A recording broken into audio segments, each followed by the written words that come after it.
그러고 허리를 걸치면서 포도당 넣고 걸친다고 수도 있어요.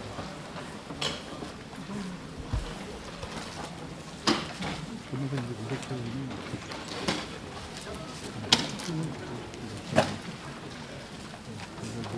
무대표는 포도 아시라는 것을 이제 대법원에서 한번 잘린 걸 알고 있어요.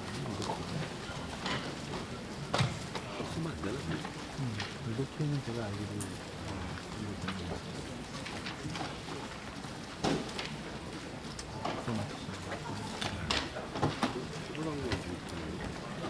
오리지널 톤으로 진짜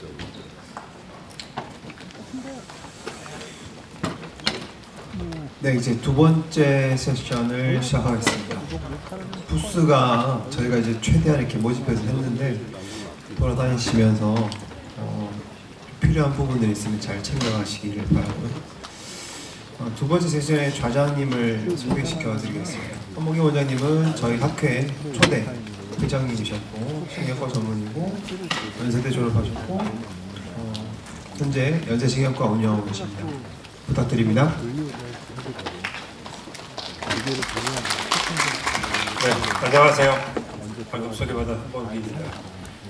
저희 앞선 세션에서는 통증의 이해와 접근 그리고 환자를 어떻게 우리가 이해할 것이냐를 세 분의 연자께서 좋은 강의를 해주셨습니다. 두 번째 세션에서는 그러면 이 치료를 어떻게 접근할 것이냐에 대한 치료적 측면에 대해서 세 분의 연자께서 발표를 해주실 예정입니다. MRI 진단, 그리고 시암을 이용한 치료, 그리고 초음파를 이용한 초음파 유도한 치료 방법에 대해서 볼 수 있는 부분들을 세 분의 연자께서 강의해 주시겠습니다. 첫 번째 여자는 서수지 원장님이시고, 서수지 원장님은 순천향의대를 졸업하시고 신경외과 전문이시고 현재 대한경력계 초음파학회 정강사, 신경외과 초음파학회 홍보이사 맡고 계시고 서한만 마취통증의학과 원장님으로 재직 중이십니다. 오늘 강해 주신 내용은 신경외과 의사가 바라본 적절한 요추 MRI 검사 해석의 중요성, 상당히 중요한 내용입니다. MRI를 어떻게 우리가 이해를 할 것인가, 어떻게 볼 것인가 하는 내용들에 대해서 발표해 주시겠습니다. 네, 안녕하십니까. 서울문 마취통증의학과에서 근무하고 있는 서수지입니다. 오늘은 신경외과 의사가 바라본 적절한 요추 MRI 검사 해석의 중요성에 대해서 말씀드리려고 하는데요. 여기 계신 선생님들께서는 모두 저마다의 그 MRI 해석에 대한 기준이 있으실 거라고 생각이 됩니다. 조금 고루한 주제일 수도 있으나 오늘은 MRI를 어떻게 보느냐를 말씀드리고 싶은 것은 아니고요. 어떻게 임상적으로 해석하느냐에 대해서 조금 함께 고민해보자라는 의미에서 강의를 준비하였습니다.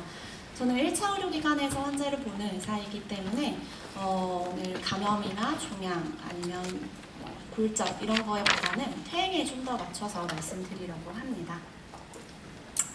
실제로 우리나라는 이 요추 MRI 과잉 진료의 현실입니다. 사실은 MRI가 OECD 평균의 약 2배에 가깝고요. 병상 수도 많고 외래 환자 수도 2배 정도 많습니다. 그래서 접근성도 좋고 최근에 급여 범위가 확대되면서 점점 많이 찍는 추세이고요. 이건 한국인들 대상으로 한 연구인데요. 실제로 의사 유인 요소를 배제하고도 환자들에게 그 자기 부담금을 줄인다라고 하면 임상적 가치가 없는 MRI를 찍겠냐라고 했을 때도 기꺼이 찍고 싶다라고 하는 그런 연구 결과였습니다. 그래서 우리는 많이 찍고 싶어하고 많이 찍고 있는 이런 현실에 있는 상태입니다. 근데 여기 계신 선생님들께서도 동의하시겠지만 그러면 MRI에서 보이는 이런 구조적 이상이 모두 병인가요? 라고 하면은 그렇지는 않습니다. 많은 연구에서 환자들이 백페인이 없는 환자들에서도 이런 디스크의 퇴행은 굉장히 흔하다라고 많이들 얘기합니다. 그래서 볼징이나 프루트루전이 흔하게 나타나고 있고 이렇게 백페인이 있으면서 이런 것들을 함께 보여줄 때 임상적으로 관련성이 있느냐라고 했을 때도 코인시덴셜일 수 있다, 우연한 일치일 수 있다라고 얘기하고 있습니다. 또한 임상 증상과 떼놓고 보았을 때 역시 이런 MRI 익자미네이션은 미닝레스 할 수 있다라는 것인데요. 젠슨이 시행한 대규모 코호트 연구에서도 우리가 현재 MRI 파인딩이 현재 로어 백페인이나 퓨처 로어 백페인에 있어서 연관성이 적을 수 있다라는 연구 결과들이 있었습니다. 한국인을 대상으로 한 연구도 있었는데요. 102명의 무증상자를 대상으로 시행을 했을 때 이렇게나 많은 페인이 관찰이 되었습니다. L4-5나 5S1에서 굉장히 흔했다라고 되어 있고요. 심지어 이 유소년기라든지 청소년에게도 흔한 폐소로 확인되었다라고 하는데, 이것은 그렇다라고 하면 유소년이나 청소년에게서도 패솔로직하게 하다라고 볼 게 아니고 정상 변이 안에서 생각을 해야 한다라는 연구였습니다. 그러면 증상자는 어떨까요? 증상자들 30세 이하의 증상자들 189명으로 대상으로 한 연구에서 이분들은 워크 릴레이티드 인저리가 명료하게 있었는데도 불구하고 약 23%의 환자에서 정말 MRI 소견을 보였습니다. 그렇기 때문에 현재 MRI에서는 이 환자의 통증을 100% 전체 반영할 수 없을 수 있겠다. 물론 스파인과 관련이 없는 요통일 수도 있지만 이 요통에 대해서 시그니피컨트한 어브노멀리티를 아주 충분하게 보여주지 못할 수 있다라는 것입니다. 그래서 항상 MRI 파인딩이 환자의 페이션트 페인의 원인이 되지는 않는다라는 데 일반적으로 동의는 하실 거라 생각이 됩니다. 34세 남자 환자분의 백페인과 함께 우측의 라이트 사이드의 버터페인을 호소하고 있는 환자분의 세지타일 이미지입니다. 렉시알 이미지는 없지만 이 영상을 보면서 선생님들께서 생각을 하실 겁니다. 주랄식 컴프레션이 있는가? 그럼 디스코제닉 페인인가? 만약에 이게 페인 소스가 아니라고 하면 파셋 조인트인지 럼바 리가먼트 리전인지 아니면 마이오파시아인지일까? 이런 것들을 고민하실 거라 생각이 됩니다. 이때 같은 MRI라도 또 클리니션이 어떤 툴을 내가 메이저로 삼고 있느냐에 따라서 임상적인 해석이 달라질 수가 있습니다. 수술을 주로 하시는 선생님들께서는 수술적인 고려를 먼저 하실 수도 있고요. 나는 정말 플루로세라피가 나의 장점이다라고 했을 땐 리가먼트 텐덤 리전을 먼저 고려해 보실 수도 있겠고요. 아니면 시안 가이드 블럭을 주로 하시는 선생님들께서는 블럭을 먼저 시행을 해보실 수도 있을 거라는 생각이 됩니다. 제가 생각을 했을 때 중요하다, MRI를 인터프리테이션 할 때 7가지로 주로 나눠봤는데요. 위에 한 4가지 정도는 베이직 컨셉으로 여기 계시는 선생님들도 다 모두 MRI 잘 보실 거라 생각이 들고요. 조금 더 나아가서는 좀 몇 가지 더 생각을 해봐야 될 거다라고 생각이 되어집니다. 이때 먼저 강론으로 들어가기 전에 터미놀로지를 좀 먼저 짚고 넘어가려고 합니다. 먼저 노말입니다. 노말 디스크는 무엇이냐라고 했을 때는 이게 분미방사선학회 그리고 신경방사선학회, 척추학회가 모두 동의해서 가장 최신의 버전 2.0으로 정의한 내용인데요. 노말은 정말 몰폴로지컬리 노말을 의미합니다. 그래서 임상적으로 정상으로 생각되어지는 이런 노말 에이징, 스콜리오시스, 아니면 리세시스를 제외하고 정말 영상에서 보이는 노말을 보시면 되겠습니다. 그래서 이렇게 보시면 디스크에서 약간 디스크 스페이스에서 캐널 쪽으로 가지 않고 콘케이브한 모양을 띠고 있다는 것을 한번 보시면 되겠습니다. 디제너레이티브 체인지에는 애뉼라 피셔와 디제너레이션 그리고 허니에이션을 포함을 하고 있는데요.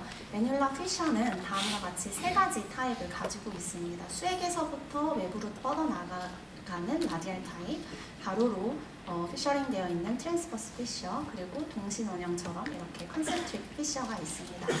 피셔는 디하이드레이트 된 디스크에는 거의 다 갖고 있다라고 표현을 합니다. 근데 MRI에서 잘 보이지 않을 수도 있고요.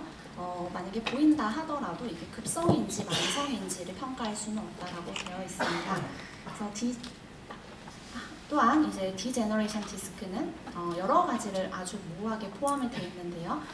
이 역시 이게 노멀 에이징으로 인한 디제너레이션인지 아니면 패솔로지인지를 의미하는 것은 아닙니다.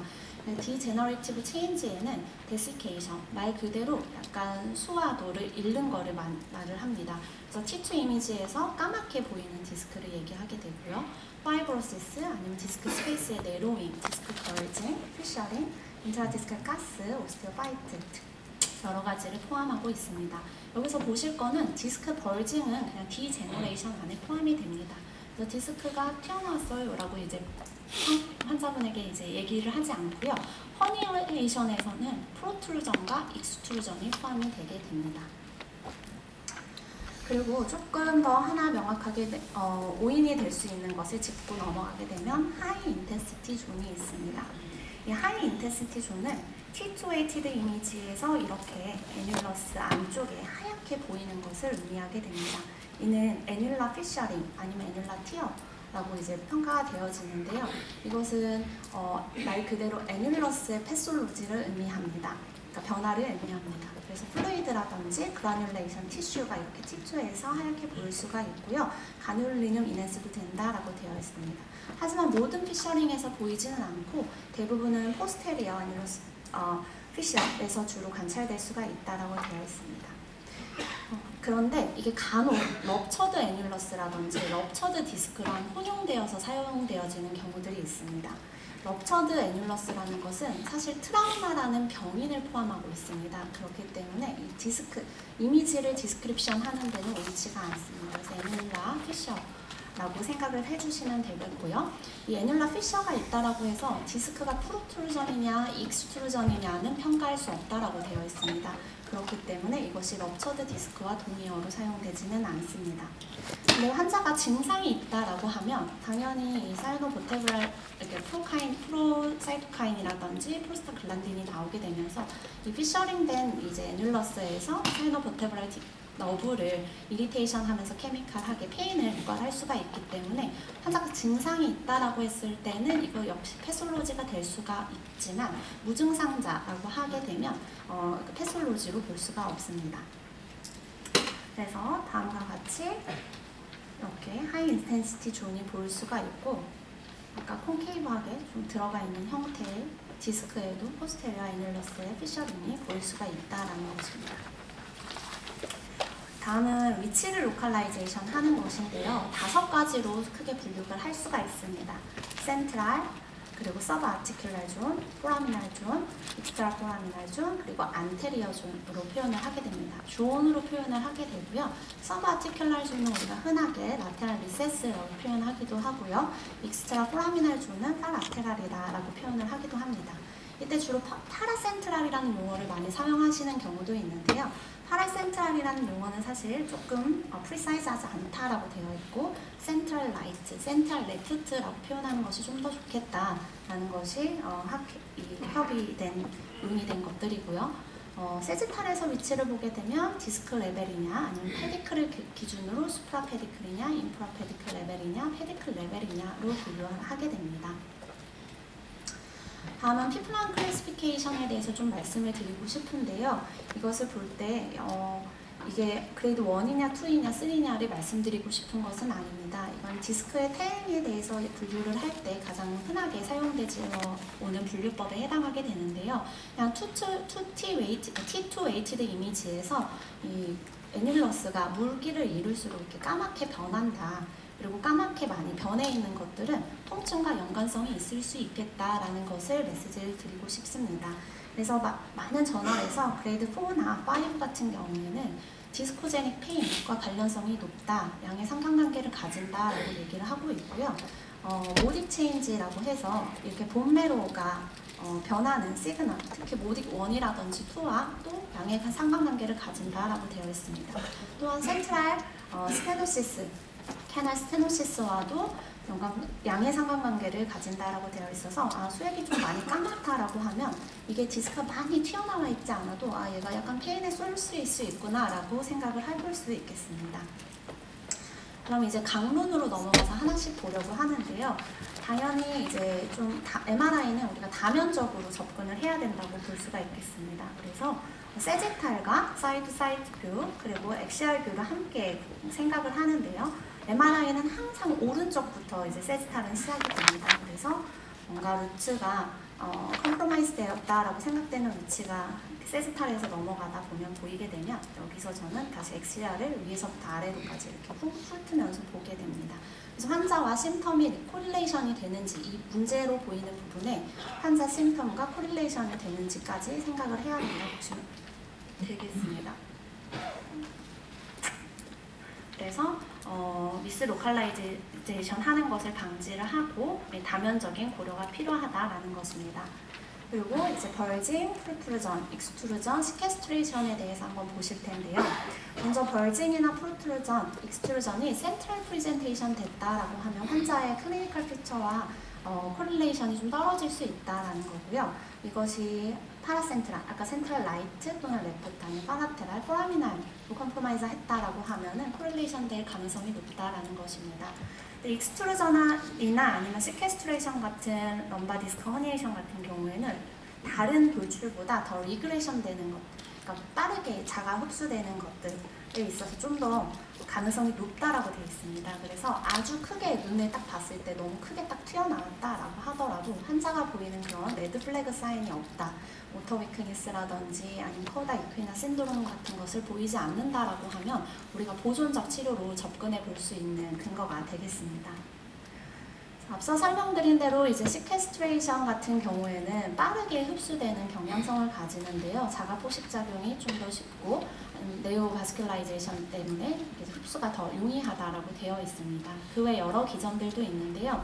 하지만 얘는 이렇게 동동 떠다니면서 이주할 수 있는 가능성이 있습니다. 그래서 이것이 간혹 스파이널 튜머로 오인될 경우도 있고요. 처음에는 괜찮았는데 팔로업에서 이것들이 카우다 이퀴나 신드롬을 만들거나 할 수 있기 때문에 클로즈 옵저베이션을 하는 것이 좋겠다라고 되어 있습니다.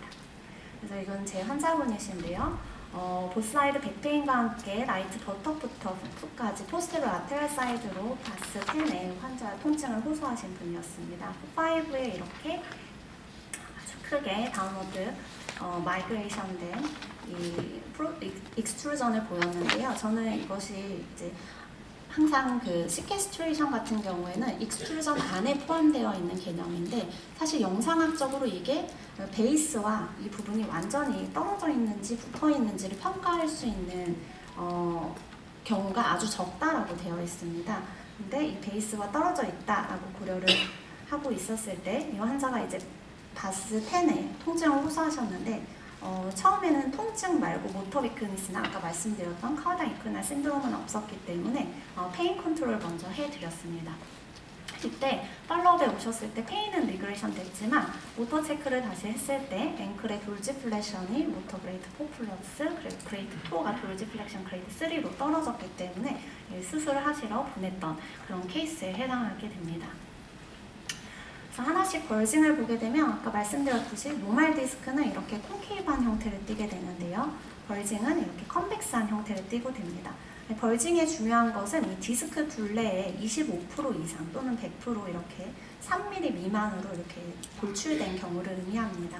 정상적인 범위 안에서 스콜리오시스가 있다거나 하면은 이렇게 25% 미만의 비대칭적인 돌출이 있을 수도 있지만 이런 것들은 국소적이지 않다라고 하면은 벌징에 해당하게 됩니다.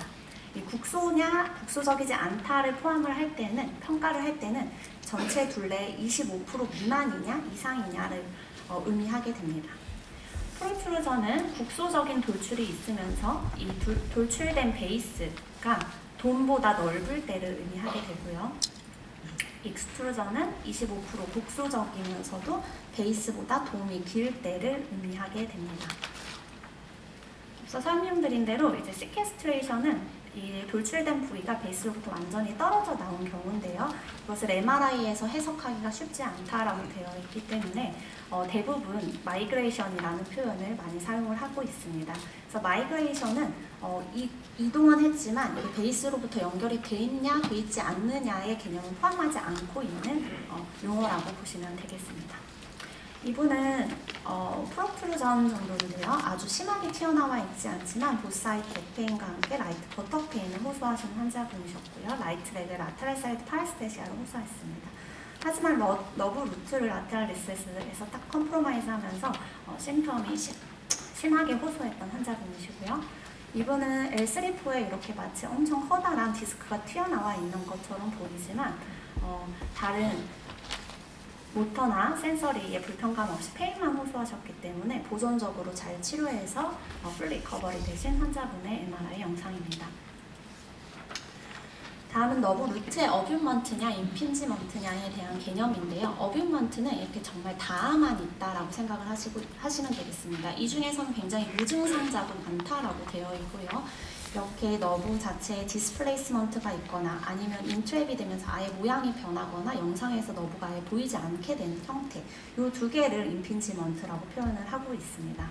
그래서 임상적으로는 임핀지먼트가 됐을 때 임상적인 코릴레이션이 높겠다라는 것입니다.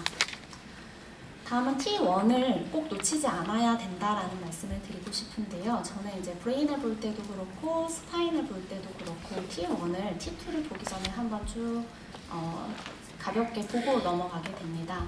그래서 T1은 조금 더 팻을 팻에 대해서 잘 보여주고 해박적 영상에 대한 해석에 도움이 된다라고 보면 될 것 같고요. T2는 워터 화이트죠. 그래서 워터를 잘 보면서 이제 병변부와 대조를 잘 시키는 장점이 있습니다. 그래서 스파인을 볼 때는 드물기는 하지만 메타스타틱 튜머라든지 아니면 본메로 리전을 확인하기 위해서 T1을 한 번씩 꼭 보고 넘어가는 것이 좋겠습니다. 그리고 디제너레이션 관점에서 보면은 저희가 T1, T2를 비교하면서 모딕 체인지 1은 좀 알고 가셔야지 되는데요. 모딕 체인지 2나 3는 안정형 형태로 임상과 거의 관련성이 떨어진다고 되어 있기 때문에 모딕 체인지 1을 좀 알고 가셨으면 좋겠습니다. 그래서 T1 로우, T2 하이로 보인다라고 했을 때 모딕 타입 1이라고 하는데요.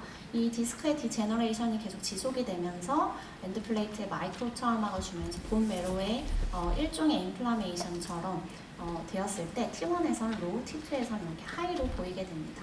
그래서 모딕 체인지 1은 로어백 페인과 연관성이 높다라고 되어 있기 때문에 한번 이미지를 기억하고 가셨으면 좋겠습니다. 다음은 MRI의 이제 다이나믹 어세스먼트를 MRI는 이제 스타틱한 검사다라는 거를 꼭 알고 가셨으면 좋겠습니다. 그렇기 때문에 다이나믹 어세스먼트를 꼭 해야지 되는데요. MRI를 찍고 나면 엑스레이는 좀 간과하시는 경우들도 많이 있습니다. 하지만 MRI는 우리가 컨벤셔널하게 한국에선 거의 수파인 포지션으로 찍게 됩니다. 펑셔널하게 레스트한 상태로 찍는다라고 보실 수가 있고요. 럼바 스파인의 인스타빌리티는 대부분 업라이트 스탠딩을 했을 때 나타나게 됩니다. 그렇기 때문에 환자가 수파인 포지션에서 MRI를 찍었을 때 이 MRI는 false negative 리절트를 나타낼 수도 있고요. 그러면 클리니컬 퀘스천에 대해서 답변을 못 얻을 수도 있겠습니다. 보시게 되면은 이제 컨벤셔널하게 수파인 포지션에서 찍은 MRI고요. 업라이트 포지션에서 다시 같은 환자분을 찍었을 때 보면 로도틱 앵글이 많이 증가하게 되고 디스크 역시 많이 튀어나오게 됩니다. 그리고 인터라미나 스페이스 간격도 좁아지는 형태를 보이게 되고요. 여기에서도 일부 포라미날 모더레이트한 스테노시스를 보이지만 이렇게 스파인에서 누워서 찍은 MRI와 업라이트 포지션으로 찍었을 때는 너브에 컴프로마이즈 되는 정도가 다르게 됩니다. 그렇기 때문에 우리는 업라이트 MRI를 찍는 거는 쉽지가 않기 때문에 꼭 엑스레이와 함께 해석을 하셔야지 되는데요. 다이나믹을 생각을 할 때는 이렇게 플렉션 익스텐션을 엑스레이를 보면서 변화가 있는지를 같이 점검을 하시면 되겠습니다. 그래서 MRI는 수파인 MRI는 모먼터리 뷰다라는 것을 잊지 마시고 로드 디펜던트 됐을 때나 포지션에 따라서 MRI가 어떻게 변할지에 대한 고려가 필요하다라는 말씀을 드리고 싶습니다. 그리고 우리가 디스크 디제너레이션만 보인다, 디스코제닉 페인에 대해서는 배제 진단으로 많이 사용을 하고 있습니다. 그래서 오랫동안 환자가 백페인을 호소하거나 아니면 T2에서 많이 시그널을 루스했거나 디스크 하이트가 리덕션이 됐거나 모딕 체인지가 보인다라고 했을 때 좀 의심해 볼 수가 있는데요. 저도 사실 디스코제닉 페인에 대해서는 많이 간과를 하고 지내왔습니다. 근데 최근에 저희 남편의 인트라디스칼 인젝션을 해보면서 정말 디스코제닉 페인이 좀 의미가 있을 수 있겠다라는 생각을 좀 해보게 되었습니다. 그래서 보면은 이렇게 인트라디스칼 인젝션을 했을 때 뒤쪽으로 조영제가 빠져나가는 것을 보실 수가 있겠죠. 그래서 이게 이렇게 디스크가 찢어져 있다, 특히 애뉴러스까지 다 태어가 되어 있다라고 했을 때는 인플라메이션에 의해서 사이노버테브랄이 너브가 좀 이리테이션 될 수 있겠다라는 것을 보고 이 디제너레이션 된 디스크가 너브를 컴프로마이즈 하거나 아니면 임핀지 하지 않고 있더라도 이 디스크가 좀 페인의 원인일 수 있겠다라는 생각을 다시 한번 해볼 수가 있겠습니다. 그리고 포스테리어 스트럭처에 대해서도 간과해서는 안 되는데요. MRI를 볼 때 이 전면부만 보시는 경우들이 있습니다. 하지만 우리는 이 뒤쪽도 놓쳐서는 안 됩니다. 파셋 조인트 자체 디제너레이션도 좀 볼 수가 있고요. 플루이드가 있는지 아니면 이렇게 시노비얼 시스트가 있으면서 좀 새빨색이 눌려 있는지 아니면 인터스피너스 플루이드가 있는지 파셋 조인트에 하이퍼트로피가 있는지 아니면 리가먼트 플라멈에 하이퍼트로피가 있는지 아니면 이렇게 머슬 자체의 질이 떨어지면서 팻이 이렇게 많이 있고 머슬 질량이 낮은지 등을 모두 관찰을 해볼 수가 있습니다. 이 뒤의 구조들 역시 주의 깊게 봐야지 되고 또한 이 듀라도 전면부에서 눌리는 것뿐만 아니라 뒤쪽에서 얼마나 모양의 변화가 있는지 함께 고려를 해야 한다라는 말씀을 드리고 싶습니다. 이렇게 열심히 하나하나씩 조금 계산을 해서 보더라도 결국 환자분들이 MRI 영상을 찍어서 가지고 오시면 이런 MRI를 가지고 오십니다. 굉장히 멀티레벨의 이렇게 디스크 허니에이션이 있거나 센트럴부터 라테랄 리세스, 포라멘까지 다 눌려 있거나 하는 영상을 가지고 오시는데요. 또는 이렇게 멀티레벨, 소락스부터 럼바까지 멀티레벨에 퓨전되어 있는 이런 MRI를 가지고 오십니다. 그때 우리가 이제 고민을 하게 되죠. 환자랑 그러면 정말 이제 심텀 릴레이션 된 증상, 부위가 어딜까라는 해석을 좀 하게 됩니다. 어렵지만 이것이 이제 우리의 클리니션이 노력을 해야 되는 부분이라고 생각이 되어지는데요. 저는 이제 수술을 하지 않는 신경외과 의사지만 트레이닝을 받을 때 저희 교수님께서 많이 하시던 말씀이 있습니다. 우리가 이런 구조적 이상을 다 예쁘게 만들 필요는 없다. 우리는 펑셔널한 리커버리를 해주는 게 목표다. 그렇기 때문에 환자와 가장 심텀이 릴레이션 된 부분만 수술을 해주거나 아니면 그 부분만 치료를 해주는 것이 옳다라는 말씀입니다. 그래서 가장 중요한 것은 이제 환자분의 심텀이죠. 그래서 MRI를 최종 진단의 도구로 쓰지 않아야지 합리적입니다. MRI에 보이지 않는 요통의 원인 그리고 병변이 많고요. 임상 증상의 불일치 사례가 다수입니다. 그리고 무증상자에서도 앞서 말씀드렸던 디스크 허니에이션이나 이런 디제너레이션이 흔히 발견되고요. 여러 가지 시민성 요통 아니면은 근육인대성 통증, 파셋 조인트, SI 조인트 리전 등은 MRI에서 잘 보이지 않을 수도 있습니다. 그래서 MRI는 보조적 도구이지 최종 진단이 아니고 임상적인 판단 하에 환자에게 설명하는 도구로 사용해야 된다는 말씀을 드리고 싶습니다. 이를 통해서 unnecessary한 서저리를 프리벤팅 할 수도 있겠죠. 그리고 MRI가 답을 보여주지 않을 때 우리가 이학적 검사나 여러 히스토리 테이킹을 통해서 이 페인을 해결해 나갈 수도 있을 거라고 생각이 됩니다. 그래서 다시 한번 임상의 눈으로 해석이 돼야 되고 이런 판단과 통합되어 하는 출발점이다라는 말씀을 드리고 싶고요. 그래서 T1을 한 번씩 꼭 확인해 보시고 다이나믹한 요소를 엄두에 두고 MRI에서 안 보이는 통증의 원인도 고려를 해볼 수가 있고 포스테리어 스트럭처도 분석을 했으면 좋겠습니다. 네, 이것으로 발표를 마치도록 하겠습니다. 네, 좋은 강의 해주신 서수지 원장님께 감사드립니다. 질문은 세 분의 연자 발표가 모두 끝난 후에 같이 질문을 받고 답변하는 시간을 갖도록 하겠습니다. 두 번째 연자는 시암 관련된 강의를 해주실 김현상 원장님이십니다. 신경외과 전문이시고 저희 대한민국의학계 초음파학회의 강사이시면서 되게 자랑스러운 저희 학회지를 만들어주시고 계시는 편집위원장으로 활동하고 계십니다. 참편한 신경외과 원장님이시고 오늘 강의해 주실 내용은 건강보험 청구할 때 시암 영상이 필수적인 럼버세이크럴 인젝션 트리트먼트에 대해서 발표해 주시겠습니다. 좋은 강의 부탁드립니다.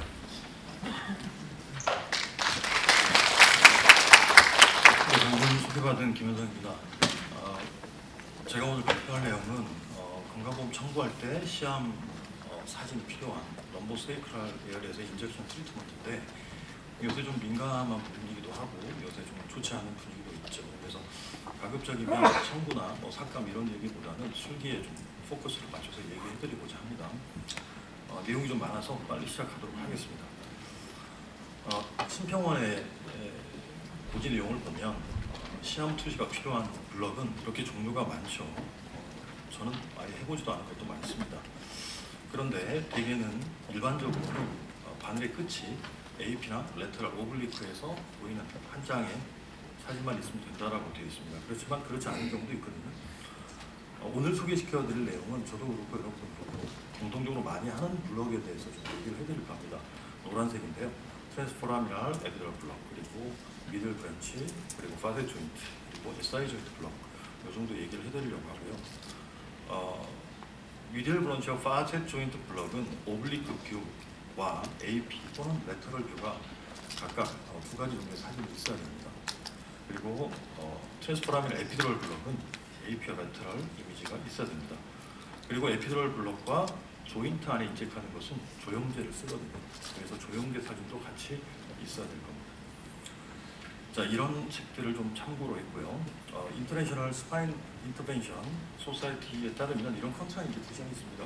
읽어보시면 다 이해가 되실 거고, 좀 고민스러운 거는 코아귤로패시가 코아귤로패시를 일으킬 수 있는 약제들을 먹고 있는 환자들한테 어떻게 좀 할 건가, 그 약제를. 아스피린 같은 경우는 이제 끊지 않아도 크게 위험하지 않다고 있고요. 클로피도그렐은 일주일, 클로피디는 2주일, 그리고 와파린 같은 경우는 한 5일 정도 끌면 된다고 하지만 와파린은 강력하기 때문에 원칙대로 하면 아이나를 체크해서 1.5 이하로 끌릴 때까지 기다려야 안전하다고 되어 있죠. 자, 이 내용은 이번에 발간된 저희 학회지에 오장호 원장님께서 아주 자세하게 논문을 올려놓으셨으니까 참고하시면 도움이 되겠습니다. 자, 시암은 여러 방향으로 움직이지만 제일 중요한 것은 라이트, 레프트, 오블릭 로테이션, 그리고 크레니얼과 코달 틸트, 이게 중요합니다. 이런 포지션도 하고요. 쓰는 약제는 제일 중요한 조형제, 조형제 굉장히 중요합니다. 그리고 리도케인 쓰시죠. 저는 아주 고농도의 리도케인을 쓰지는 않습니다. 그리고 스테로이드 쓰는데 트리암은 아시다시피 에피드럴 블럭에는 쓸 수가 없습니다. 그리고 이제 H라이즈를 쓰고요. 이건 PDR을 가끔 쓰기도 합니다. 이런 약제들을 쓰고 있습니다. 니들은 이 3게이지 100ml짜리를 주고 에피드럴 블럭 할때 쓰고요. NDB 할 때는 좀 더 짧은 걸로 쓰고 있습니다. 스테로이드에 대해서만 좀 잠깐 얘기를 드리면, 아까 말씀드렸듯이 트리암이나 메틸, 프레드니솔로는 에피드럴 스페이스에 쓸 수가 없죠. 그 이유를 보면 레디큘러 아터리가 이렇게 루트의 상해를 따라서 같이 스파이널 코드까지 이렇게 쭉 이어집니다. 그래서 이제 파티큘레이트 스테로이드가 혹시 이런 걸 맞게 되면 인트라 아티큘라 인젝이 되면 스파이널 코드 인팍션이 생길 수 있는 확률이 높아지기 때문에 그런다고 하고요. 그다음에 스테로이드 같은 경우는 특히 이제 DM 환자일 때 DM 환자가 투여가 되면 한 2-3일 정도, 한 100 이상 블러드 슈가가 올라갈 수 있어요. 경험하시죠, 한 번씩? 네, 그래서 저희들도 알고 있어야 되고 환자한테도 워닝이 좀 필요합니다. 네, 그래서 통상적으로는 에피드럴 인젝션을 스테로이드 이용할 때는 한 2-3주 이상의 간격을 가지고 6개월에 한 3번 정도 논문에서는 말하고 있습니다. 심평원에서도 되게 이런 기준을 제시하고 있죠. 숙지하시면 되겠습니다.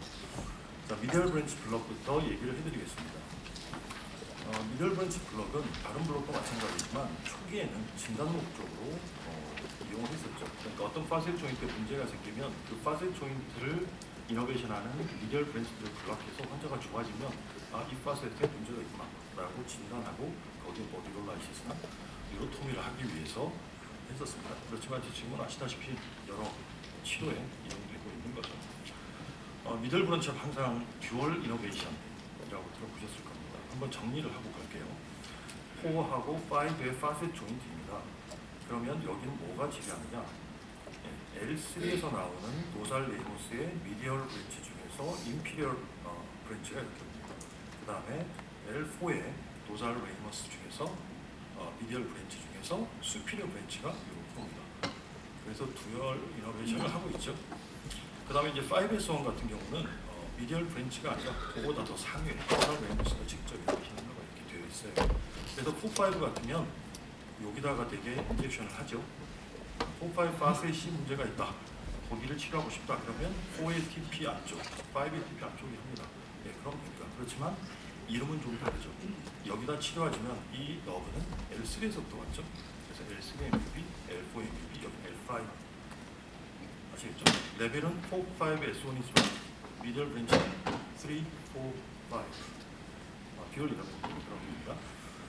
자, 타겟은 방금 뭐 힌트를 많이 드렸지만 트랜스버스 프로세스와 수필 아티큘러 프로세스가 만나는 곳에다가 치우시면 됩니다. 또 수필 아티큘러 프로세스가 안 보이면 트랜스버스 프로세스 상면의 가장 안쪽에다가 본터치하고 약을 주면 되죠. 제일 아래쪽에서는 세이클 알러와 수필 아티큘러 프로세스 사이에다가 본터치하고 주시면 됩니다. 일반적으로는 오블리크 뷰로 많이 하시죠. 이렇게 오블리크 뷰를 돌리게 되면 스파인은 강아지 모양으로 나타납니다. 스카티 독이라고 하죠. 자, 여기서 하나 잠깐 보고 가면 뒤에도 나오겠지만 여기서 보이시죠? 예, 페디클의 모양은 강아지 눈처럼 아주 크죠. 그 다음에 쫑긋한 귀는 수필 아티큘러 프로세스, 그리고 앞쪽에 삐죽한 것은 트랜스버스 프로세스입니다. 이 정도 모양을 파악하고 이 두 프로세스 사이에다가 인젝을 하면 되고, 그 다음에 페디클로 보자면 페디클의 약간 뒤쪽, 위쪽 이 포인트죠. 네, 여기입니다. 이 부분에 본터치하고 인젝을 하는 거죠. 이 부분은 미들 브랜치가 마밀러 액세서리, 너치 또는 리가먼트 아래로 흘러나오는 곳이거든요. 그래서 포인트로 나타내면 이런 부분에다가 본터치하고 인젝하시면 됩니다. 여기서 잠깐 보시면 L5 쪽을 치료하려고 보니까 일리아 크레스트가 가리고 있죠. 이런 경우는 수양을 좀 더 크레니엄 더 숙이고, 그 다음에 오블리크를 좀 더 덜 주면 여기가 다 노출됩니다. 그렇게 해서 치료하시면 됩니다. 보조센터에서 안내 말씀드립니다. 조금 전 올린 경고는 동관병원 5층 화장실에서 그래서 발생한 죄송합니다. 감지 오블리크 이렇게 니들링을 하고 AP로 돌리면 이런 뒤로 나왔죠. 자, 여기까지가 일반적으로 많이 하는 방법입니다. 우리나라는 지금 조영제를 쓸 수가 없잖아요. 그리고 이제 조영제를 좀 넣어보면, 자, 이렇게 니들 팁에서부터 약간 수필 아티큘러 프로세스로 이렇게 흐르는 조영제 모양을 볼 수가 있고, L5에서는 이렇게 프레임을 타고 에피드럴 스페이스까지 가는 경우도 종종 봅니다. 자, 사실 그걸 확인하기 위해서라기보다는 가장 큰 목적은 이거죠. 베스를 타는지, 인트라바스큘라 인젝이 되는지를 보기 위함으로 이렇게 조영제를 씁니다. 자, AP 뷰로도 할 수 있다. 예, 무슨 말이냐면 아까처럼 오블리크 뷰가 아니라 AP 뷰에서 수직으로 니들링을 하는 겁니다. 이렇게. 예, 그렇게 했더니 레디에이션도 많이 줄었고 크로스 시간도 많이 줄었다 하는 논문이 작년에 있더라고요. 예, 저도 그렇게 해봤더니 사실 많이 편했습니다. 니들도 더 짧은 걸 써도 되고요. 그리고 오블리크로 돌려서 니들 팁에 아까 말씀드렸던 그 위치를 정확히 좀 하고 저장도 하고, 그 다음에 레터럴로 여유가 되면 레터럴 뷰도 혹시 모르니까 저장을 해놓습니다. 그리고 이제 조영제를 일반적으로 쓰진 않지만 조영제를 이렇게 넣어서 확인을 해봅니다. 자, 방금 보셨던 사진하고 똑같아서 케이스는 넘어가고요. 요거 하나 볼게요. 조영제를 넣으면 이런 걸 찾을 수가 있어요. 자, 다 타지 않는데 이렇게 혈관을 확 타죠. 생각보다 많습니다. 생각보다 많습니다. 그러면 이제 니들 위치를 바꿔서 이렇게 하는데 조영제를 쓰지 않으면 사실 알 수는 없어요. 그래서 이제 최근에 논문을 좀 보니까 얼마나 타나 이렇게 뵀어요. 20% 정도 탄다고 합니다. 6군데 하면 한 군데 정도. 많은 것 같지만 저는 조영제를 조금 자주 써보는 편입니다. 네, 근데 실제로 이렇게 탑니다. 그리고 또 하나, 처음엔 안 타지만 인젝을 할 때 힘이 들어가잖아요. 그러면 나이가 드신 분들은 코텍스를 미드팁이 뚫고, 처음엔 좋았는데 인젝을 할 때는 본 안쪽에다가 이제 하는 경우도 있고 다양합니다. 그래서 환자들이 끝나고 나면 어지럽고 구토하고 하는 경우를 꽤 보죠. 그래서 사실은 조영제를 쓸 수 있으면 좋은데 할 수는 없으니까. 자, 그래서 이분들은 뾰족한 니들 말고 좀 뭉툭한 니들을 쓰면 어떠냐? 별 차이는 없다고 합니다. 그러면 사실 조영제가 더 중요한데 사실 쓸 수는 없습니다. 자, 파셋 조인트 불러보겠습니다. 파셋 조인트는 이렇게 뒤쪽에서 보면 J자 모양으로 생겼고요. 앞면도 J자 모양으로 생겨 있어요. 그 다음에 파셋 조인트는 각이 있죠. 수직이나 수평이 아니라 오블리크하게 되어 있는데 그게 아래 레벨로 갈수록 점점 누워 있습니다. 좀 이따 보여드릴게요. 그리고 트루 조인트이기 때문에 안쪽에 조인트 캡슐, 그 다음에 카틸리지, 조인트 플루이드 다 있습니다. 용적은 한 1cc 이 정도 됩니다. 자, 엎드려서 찍은 프론 포지션으로 찍은 MR이죠. 자, 여기 파셋 조인트의 그 앵글이 보이시나요? 밑으로 내려갈수록 이렇게 누워 있습니다. 그래서 실제로 이런 각이에요. 이 각은 뭘 뜻하냐면 파셋 조인트에 인젝션을 하려면 어퍼 레벨, 로우 레벨에 따라 이렇게 각이 틀려지니까 시암을 여기에 맞춰서 굴려야 돼. 그 아이디어를 가지고 시암 조절을 해야 돼. 네, 아래쪽 5S 파셋 조인트 블럭을 할 거면서 이렇게 시암을 세워서 하면 안 되겠지. 그래서 시암을 잘 조절해서 보면서 해야 되고요. 그 다음에 이제 파셋 조인트 모양도 일자가 아니라 이렇게 구부러져 있죠. 그래서 여기다가 시암을 맞출 수도 있고 여기도 맞출 수 있어요. 좀 이따가 이제 예를 보시면. 자, 이렇게 안쪽에다가, 앞쪽에다가 슬릿을 맞춰놓고 있으면 절대 안 들어갑니다. 수피라 아티클 프로세스에 걸려가지고. 그래서 오블리크를 좀 더 풀어서 덜 해가지고 해야 되겠죠. 자, 앞으로 나올 블럭에는 스퀘어 오프란 말이 나오는데 이게 뭐냐면 시암을 딱 맞췄을 때 AP를 맞추고 즉 스피너스 프로세스를 가운데 맞추고 엔드 플레이트, 내가 하고자 하는 푸시하고자 하는 그 디스크 레벨의 엔드 플레이트를 정확히 맞추는 겁니다. 거기가 스타트 라인입니다. 한번 볼까요? 포파이브를 맞춰볼게요. 지금 다 흐릿하게 보이죠? 자, 이렇게 맞추면 그래놀보다 클핑을 하면 이렇게 엔드 플레이트가 맞춰지죠. 여기가 스타트 포인트예요. 이걸 스퀘어 업라고 합니다. 그 다음에 이제 파셋 조인트에 따라서 오블리크로 돌려볼게요. 오른쪽으로 돌리면 이렇게 돌립니다. 여기 조인트가 보이지만 슬릿이 조금 더 돌려보면 가장 라디오 루스트한 틈이 보입니다. 거기를 맞춰서 그 위쪽이 더 잘 들어가거든요. 위쪽에다가 인젝션을 하시면 됩니다. 자, 간혹 가다가 이렇게 파셋 아스트로패스에 아스트로시스가 심한 분들이 있어요. 그러면 되게 수피라티큘러 프로세스가 자라나서 인피리어를 걷는 양상이거든요.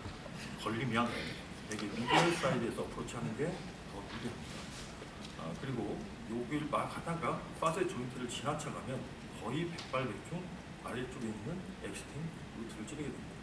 그러니까 애매하다, 불안하다 그러면 꼭 레터럴을 보시거나 다시 시험을 맞추셔야 됩니다.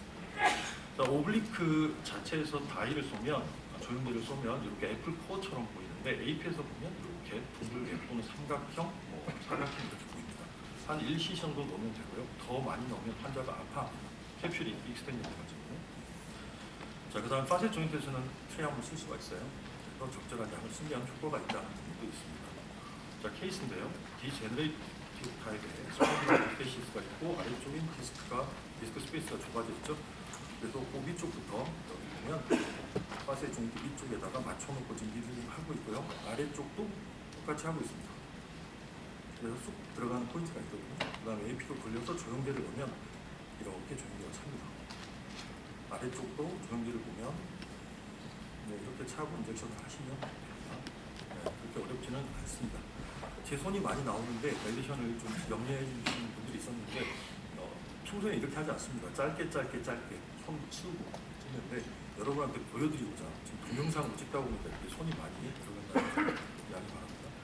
이렇게 파셋 조인트 주변에서 하는 인젝션들은요 사실은 시한이 아니라 초음파가 더 나을 때가 있습니다. 보실까요?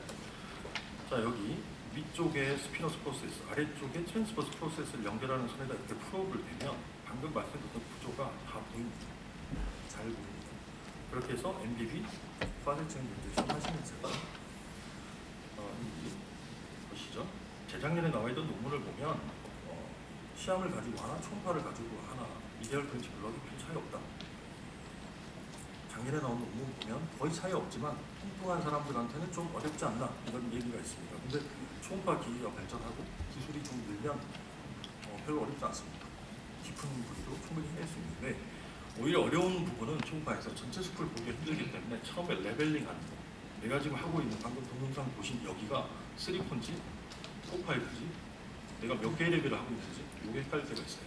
근데 그것도 연습 많이 하시면 충분히 극복할 수 있고 좀 이따 박민호 원장님께서 시험으로 보여주실 것 같습니다. 자, 이제 에피드랄 블럭입니다. 트랜스포라미널 에피드랄 블럭이니까 프레임원의 구조를 좀 알아야겠죠? 자, 프레임원이 여기 있습니다. 위쪽 아래쪽 페리클이 있고요. 앞쪽에는 바디와 디스크가 있습니다. 뒤쪽 위쪽에는 안쪽에 인피리 아티큘러 프로세스, 아래쪽 바깥쪽에는 수피 아티큘러 프로세스. 이건 다 아시죠? 거기가 프레임원이고요. 저 깊은 곳에서는 듀러가 있죠. 저 깊은 곳은 가야 되겠죠. 자, 엑스레이를 이렇게 오블리크로, 시험을 오블리크로 보면 아까 처음에 말씀드렸던 스카티독이 보입니다. 스카티독에서 제일 중요한 거 페디클, 눈, 위에 뾰족한 거 수피리 아티큘러 프로세스. 그 정도만 기억하시면 되겠습니다. 자, 프레임원을 코로날 섹션으로 지금 보고 있습니다.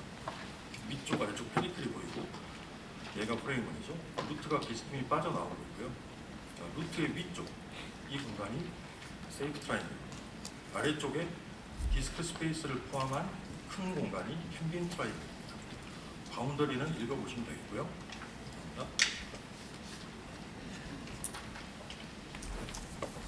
자, 세이프 트라이앵글은 좁지만 그 안에 사인 오브 테브랄 러브가 있기 때문에 엑스트랄 블럭을 할 때 좋은 루트로 생각을 했었습니다. 그렇지만 이 공간 바닥에는 레디큘러 아터리가 깔려 있습니다. 아까 레디큘러 아터리는 루트를 따라서 스파를 코드로 가고 있었죠. 그래서 여기서 파티클레이트 스테로이드가 아터리에 들어간다면 스파이널 코드 윤곽이 와서 파라플레이자가 생겼다 하는 부분들이 있고요. 그 다음에 그 몇 년 후에는 파티클레이트 스테로이드가 아니라 덱사메타손을 썼는데도 이렇게 코너스 메둘라리스에 입학이 왔다는 저널도 있습니다. 이유는 이들로 메디큘러 아터리를 자꾸 찌르게 되면 트롬보스가 생기거나 바소스파즘이 생겨서 그로 인해서도 임박이 올 수 있다고 하죠. 그러니까 이 위치 자체가 좀 위험합니다. 그래서 세이프 트라이앵글이지만 언세이프한 세이프 트라이앵글이라고 표현하는 경우가 많죠. 그러니까 여러분들도 조심해야 되겠죠. 자, 트랜스퍼라미널 에피두랄 블럭은 되게 라디컬 패스 그리고 NIC 있을 때 합니다. 어프로치는 크게 세 가지인데요. 오늘 두 가지만 얘기해드리고, 자, 서페디큘러 어프로치는 루트의 바로 위쪽, 페디클의 바로 아래쪽으로 어프로치합니다. 좁죠. 아까 세이프 트라이앵글로 들어가고. 그 다음에 루트 바로 뒤쪽, 여기는 되게 갱글리온이 있는 곳인데 이쪽으로 직격하는 방법도 있습니다. 이건 오늘 뺄 거고요. 일반적으로 잘 쓰지 않는 방법이니까. 그 다음에 이제 마지막으로 아까 캠빈 트라이앵글로 접근한 넓은 공간을 통해서 에피두랄 블럭을 하는 리트로 디스칼 어프로치, 이렇게 세 가지를 알려드릴 거고요. 자, 이렇게 프레미널 스테노시스가 심하지 않으면 각각의 세 가지를 구분할 수도 있습니다. 근데 스테노시스가 아주 심해진 경우, 루트가 많이 눌려 있고 주변에 팻도 없어요. 이런 경우는 사실 어떤 어프로치를 정확히 할 수 있다? 네, 좀 힘들죠. 그래서 일반적으로 하는 그 두 어프로치만 좀 얘기해드리겠습니다. 서페디큘러 어프로치입니다. 스퀘어 오프, 아까 기억나시죠? AP를 정확히 맞추고 엔드 플레이트를 맞춘다. 그 다음에 오블리크로 되게 들어가는데 어느 정도 오블리크를 하냐면요. 아랫레벨의 수피리어 아티큘러 프로세스, 여기 귀죠. 스카티 독의 귀가 윗레벨 페디클의 중앙 정도에 오게. 자, 다른 말로 표현하면 AP에서는 페디클의 6시 방향, 시계로 6시가 아래잖아요. 아래 중앙이죠. 오블리크에서는 수피리어 아티큘러 프로세스가 요 강아지의 아래 턱 정도에 오게 맞추고 어프로치를 합니다. 예, 타겟 포인트는 방금 거기입니다. 거기를 향해서 니들링을 하는 거죠. 자, 그렇게 해서 니들링을 하면 이렇게 되죠. 근데 이제 실제로는 저 같은 경우는 여기 페디클 아래 본이 자라나 있거나 TP 아래쪽에 본이 이렇게 자라나 있어서 니들을 쭉 넣다 보면 걸립니다. 걸리면 어떻게 되냐면 니들이 휘어서 아래로 꺾어지거든요. 그렇게 되면 본의 아니게 밑으로 뉴럴 어프로치가 됩니다. 여기를 한번 푹 찌르게 되고 환자 많이 아파하고. 예, 그래서 되게 처음에 시작하는 포인트를 좀 인피리어 레터럴에서 시작해서 이렇게 위쪽을 보고 미스트하게 들어가고 그렇게 하고요. 어떤 분들은 이렇게 니들팁을 휘어서 하는 분들도 많이 있죠. 근데 저는 개인적으로 니들팁을 자꾸 손으로 매니플레이션하는 걸 좋아하지 않아서 그냥 그렇게 하고 있습니다. 그리고 레터럴을 보죠. 그래서 니들팁이 바디의 뒤쪽, 다른 말로 말하면 듀라의 앞쪽이죠. 그래서 벤트럴 듀랄 스페이스 또는 안테리어 듀랄 스페이스에 있게 합니다. 심평원에서도 뭐라고 하냐면 신경공, AP에서는 신경공 안에 니들팁이 있을 것, 레터럴에서는 안테리어 듀랄 스페이스에 있을 것, 그게 되게 이 말입니다. 그리고 조영제를 써야 되겠죠.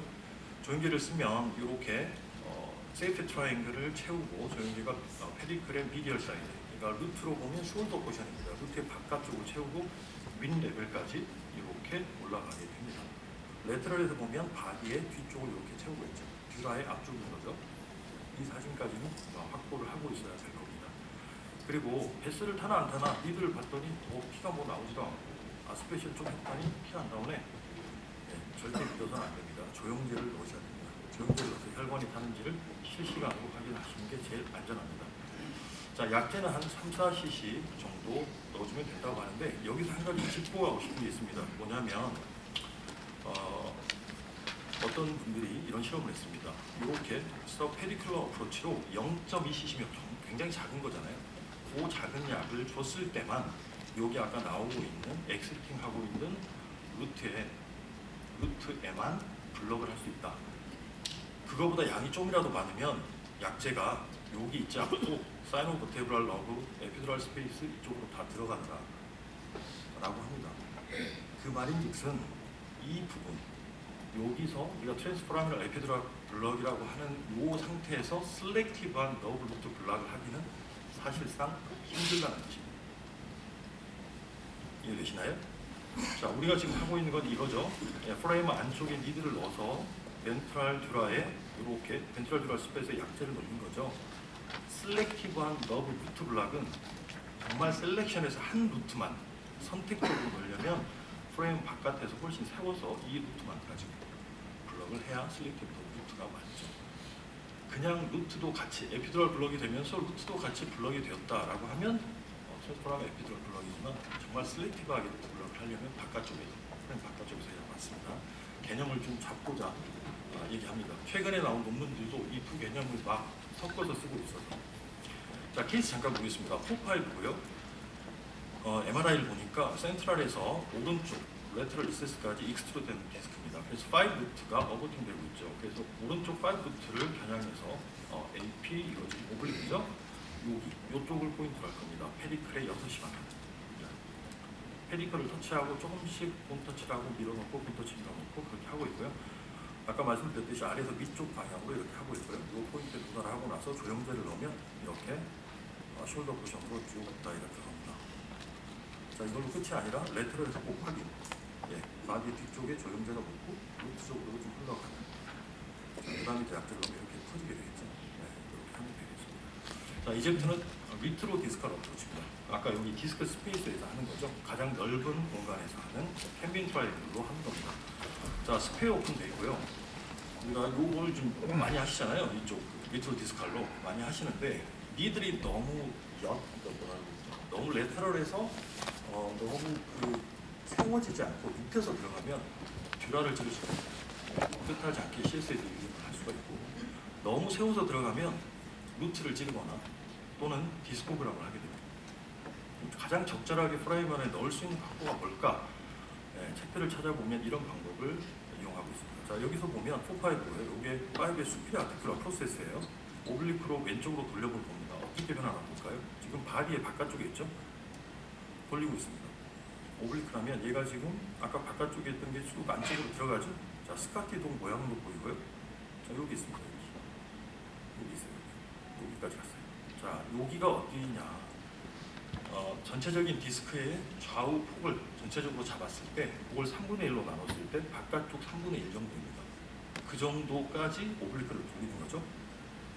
그 다음에 가장 바깥쪽, 바디의 바깥쪽에서 저 같은 경우는 스킨 통찰을 하고 쭉 이를 넣어서 오블리크하게 넣는 거죠. 그래서 이제 수페 아티큘러 프로세스의 바깥쪽 면을 슬쩍 터치하는 데까지가 1차적입니다. 자, 그 다음에 어떻게 하느냐? 수페 아티큘러 프로세스가 여기거든요. 뒤쪽에서 바늘이 와서 지금 닿았어요. 여기가 우리가 목표로 하는 공간이고 이 디스크죠. 자, 여기서부터는 이제 워킹 테크닉이었습니다. 워킹 오프라고 하는데 이게 뭐냐면 본 터치하고 좀 뺐다가 깊이, 그 다음에 또 본에 걸리면 좀 뺐다가 좀 깊이 왔다 갔다 이렇게 해서 쑥 들어가기. 그렇게 하는 거죠. 자, 이겁니다. 이렇게 좀 더 깊이 하고요. 그 다음에 이제 어느 정도 끝났으면 니들의 방향을 좀 바꿔보면 베벨이 본에 닿으면 썰매 타듯이 이렇게 쑥 들어가거든요. 슬라이딩. 이렇게 해서 프레임을 넣으면 되는데 여기서 끝이 아닙니다. 프레임을 리가먼트를 만나게 됩니다. 리가먼트는 딱딱한 게 아니라 단단하다, 펌한 느낌이 들거든요. 그래서 뭔가 뼈는 아닌데 모는 아닌데 뭔가 빡빡합니다. 그 다음에 쑥 들어가는 느낌이 나면 프레임은 안으로 들어오는 겁니다. 자, 한번 보실까요? 자, 니들로 지금 바디를 본을 건들고 있죠? 건드는 게 아니라 조금씩 아래로 내려가고 있는 겁니다. 그리고 니들을 돌려서 조금 더 들어갑니다. 슬라이딩. 그 다음에 이제 조금 더 넣으면 리가먼트를 뚫고 쑥 들어갔어요. 여기까지는 들어가야 됩니다. 그 다음에 레터럴을 보면 니들 팁이 바디 뒤쪽 정도에 가 있습니다. 자, 그래서 니들 팁은 페리클의 중심을 넘지 않는 정도, 중심 정도까지 넣고 더 넣지 마세요. 최대한 마지막 마지노선은 페리클의 미디얼 마진입니다. 여기를 넘게 되면 진짜 듀라와 맞닥뜨리게 될 가능성이 매우 높습니다. 자, 그렇게 해서 이제 조영제를 넣으면 너브의 엑실라, 그러니까 너브의 바깥쪽이 아니라 안쪽과 에피두랄 스페이스 쪽에 약이 묻고 레터럴에서 이렇게 보입니다. 자, 인젝션은 보통 3cc 쪽 접촉을 하는데요. 논문에 보면 1cc만 넣어도 벤트럴 두각까지 간다. 3cc 정도 넣으면 위아래 디스크 스페이스까지도 퍼진다. 물론 패스로러지에 따라 다르겠지만, 그래서 그 정도 약을 넣으시면 되겠습니다. 자, 5S1의 디스크 익스트루전이 있고 약간 왼쪽으로 치우치면서 S1 어버팅을 하는데, 그래서 5S1에 일단 접근했어요. 그래서 똑같이 조영제를 넣고 했습니다. 레터럴에서도 잘 갔고요. 근데 약물이 되게 5 루트를 따라서 퍼지더라고요. S1 루트도 좀 이쪽도 어버팅이 되니까 좀 넣고 싶은데, 그래서 S1에다가 하려고 하다가 리드를 좀 빼서 스티어링을 하는 거죠. 아래쪽으로 좀 굽혀서 다시 했더니 S1으로 이렇게 들어갑니다. 그러면 뭐 한 방에 될 수도 있는 거겠죠. 그렇지만 항상 그렇지는 않다는 거. 자, 이렇게 디스크 스페이스 주변으로 퍼지는 경우도 있지만 위쪽으로 좀 가면 좋겠지만 아래쪽으로만 퍼지는 경우도 있고 아예 처음부터 위쪽으로만 가는 경우도 있습니다. 이런 경우는 추가 치료를 해야 되겠죠. 자, 그 다음에 조영제의 또 다른 장점 이거죠. 사실 이렇게 혈관을 갑니다. 이런 경우는 얘도 위치를 바꿔야죠. 이렇게 해서 하면 에피드럴로 들어가고 약물을 계속 넣으면 이렇게 에피드럴 스페이스로 들어갑니다. 요때는 니들이 좀 차이가 있으면 이점이 있다고 하는 부분이 있습니다. 뾰족한 니들 말고 토이 니들처럼 좀 뭉툭한 니들 있으면 S를 타는 거라든가 이런 걸 의미 있게 좀 줄일 수 있었다는 게 있으니까 참고하시고요. 그 다음에 이제 S1입니다. S1은 안테리어 프라이머니 크고요. 그 다음에 뒤쪽은 작죠. 그래서 랜드마크는 뭐냐? 우리는 이제 뒤쪽으로 접근해야 되니까 조그만 도살 포스테리어 S1 프레이먼으로 가야 되는데 그 위에는 항상 페디클이 있습니다. 프레이먼 위에는 페디클이 그것만 기억하시면 됩니다. 자, 그래서 스퀘어 오프를 합니다. S1을 스퀘어 오프하면 이렇게 보이죠? 자, 여기 S1의 페디클이 보입니다. 페디클의 미디얼 마진이죠. 그 아래쪽에 되게 프레이먼이 있습니다. 6시 방향. 이렇게 잘 보이면 고기를 타겟으로 리들링 하시면 되고요. 자, 그런데 어떤 경우에는 이렇게 안 보입니다. 잘 여긴가 저긴가 애매하다. 예, 그럴 때는 치료하는 쪽 동측으로 오블리크를 잠깐 조금만 하면 이렇게 페디클의 미디얼 마진이 보입니다. 그럼 그 밑에 있습니다. 이렇게 미디얼 마진, 찰리스 라인이라고 하는데 여기 있고 그 밑에 프레이먼이 겹쳐져 보입니다. 커다란 앞쪽 것과 자급히 쪽이. 자, 조금 더 자세히 보면 미디얼 페디클 마진 이렇게 안테리어 프레임이 있고 실제로 거기가 아니죠. 여기죠. 좀 더 작은 6시 방에 포스테리어 프레임이 있으니까 거기 근처에서 리들링 하다 보면 들어갈 확률이 높아지죠. 여러분 지금 제가 프린트 된 책에는 A하고 B가 바뀌어 있을 거예요. 죄송합니다. 안테리어가 크고 포스테리어가 작아요. 자, 그렇게 해서 니들링을 하게 되면 홈터치하고 들어가면 조금 더 안심이 되는데 그냥 쑥 들어갈 때도 많아요. 그럼 어디까지? 아차 싶어서 레터럴을 보면 꽤 깊이 들어가 있어서 마음이 되게 불편할 때가 있어요. 그래서 어느 정도 들어갔으면 바로 레터럴을 보십시오. 레터럴에서 어디까지 들어가야 되느냐? 세이크럴 캐널이 있으면 이렇게 도살이 있죠. 그 다음에 앞쪽에 플로어가 있습니다. 여기 그 플로어까지 들어가시면 됩니다.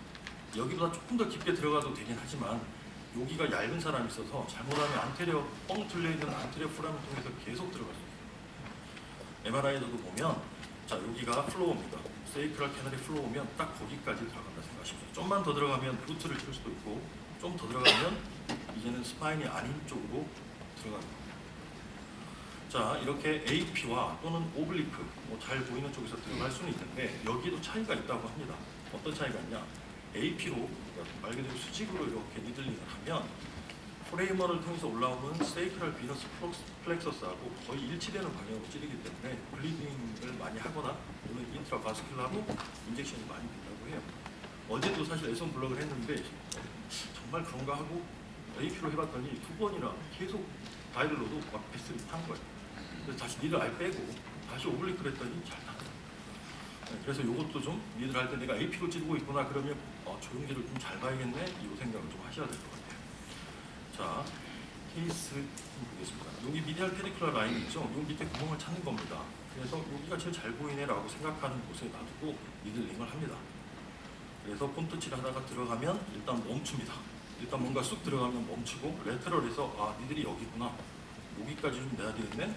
하고 레터를 보면서 세이크럴 플로우까지 넣고 세이크럴 캐널 플로우까지 넣고 그 다음에 조임제를 넣어보면 이렇게 서페디큘러 어프로치 한 것처럼 좀 탑니다. 약을 더 넣으면 되겠죠. 자, 마지막으로 SI 조인트입니다. SI 조인트는 모양이 요상하게 생겼죠. 이레귤라다라고 표현할 수밖에 없고 이런 리가먼트들이 아주 강력하게 다 잡아주고 있어요. 그래서 치료할 때 더 어렵죠. 사실은.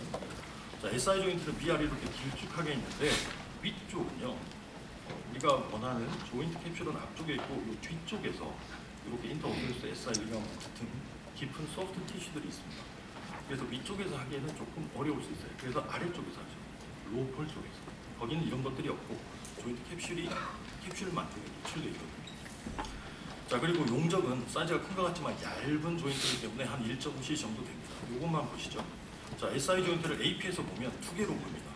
일자로 보이는 게 아니라 약간 비스듬히 있기 때문에 여기 안쪽에서 보이는 조인트는 뒤쪽에 있는 거고요.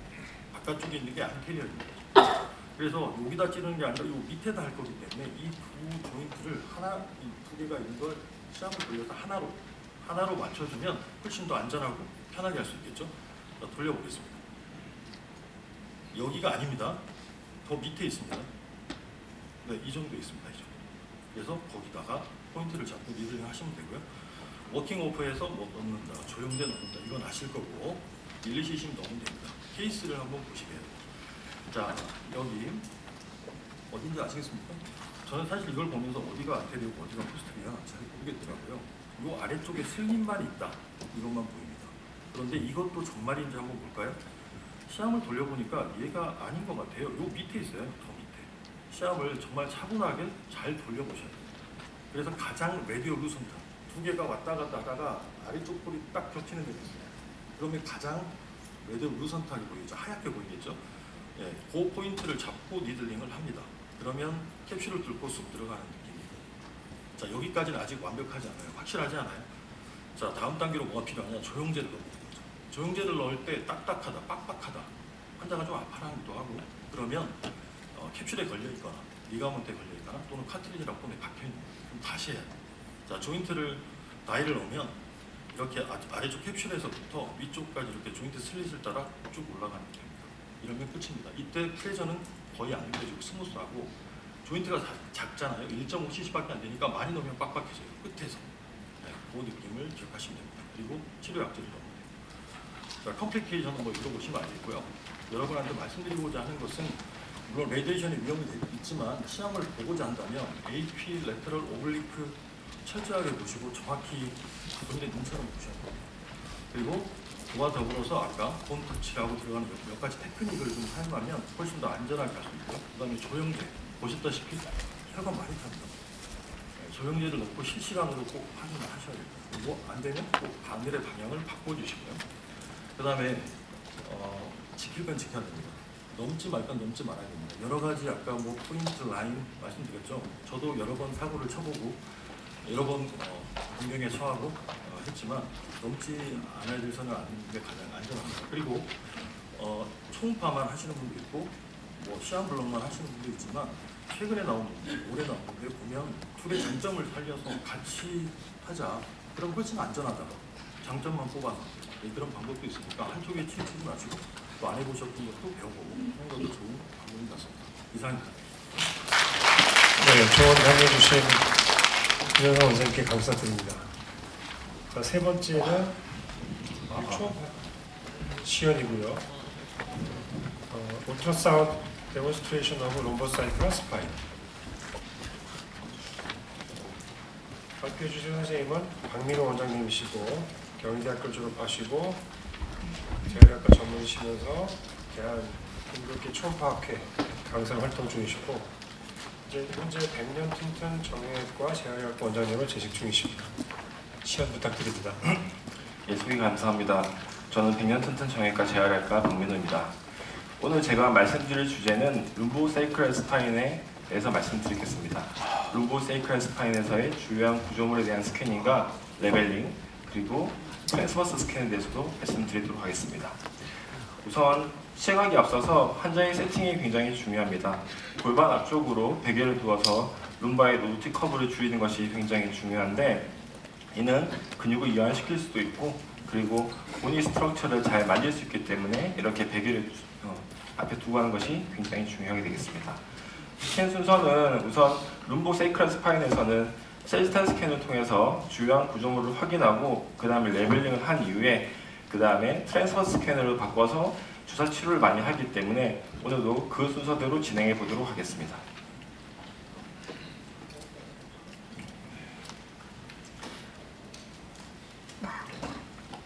자, 세지탈 스캔부터 시행해 보도록 하겠습니다.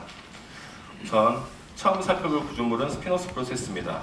미드라인에 손가락을 대고 만져보면은 어렵지 않게 보니스트